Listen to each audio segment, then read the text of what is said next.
لیکن اسے پتہ نہیں تھا تیری انگلی اٹھ گئی، ماں کا کلیجہ گر گیا، تیری انگلی اٹھ گئی۔ ماں کہتی ہے چاند کو، چاند کا کلیجہ گر گیا، تجھے پتا نہیں یہ تو وہ نبی ہے جو اشارہ کریں گے تو سورج اثر کے وقت پہ آ جائے گا۔ لیکن علی المرتضیٰ رضی اللہ تعالیٰ عنہ نے نماز بھی قضا نہیں کی، اس منافق کو جواب بھی دے دیا، بڑا الٹا سوال کر دیا، بڑا مشکل سوال کر دیا۔ اس سوال کا جواب میرے پاس بھی نہیں ہے، آپ کے پاس بھی نہیں ہے۔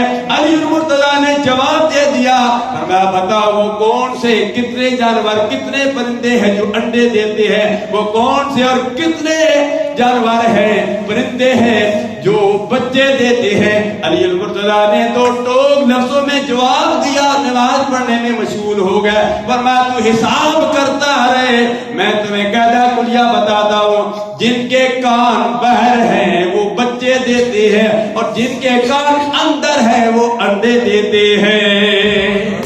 علی المرتضیٰ سے پوچھا گیا اتنا علم آپ کو کہاں سے آ گیا؟ علی المرتضیٰ فرماتے ہیں میں نے امام الانبیاء صلی اللہ علیہ وسلم کو غسل دیا، غسل دینے کے بعد اللہ کے پیارے حبیب کے پلکوں پر چند قطرے پانی کے رہ گئے، میں نے ان چند قطرے پانی کو چوس لیا، چوسنے کی برکت سے اللہ نے مجھے اتنا علم دیا ہے، اتنا علم دیا ہے، جو کچھ پوچھنا چاہتے ہو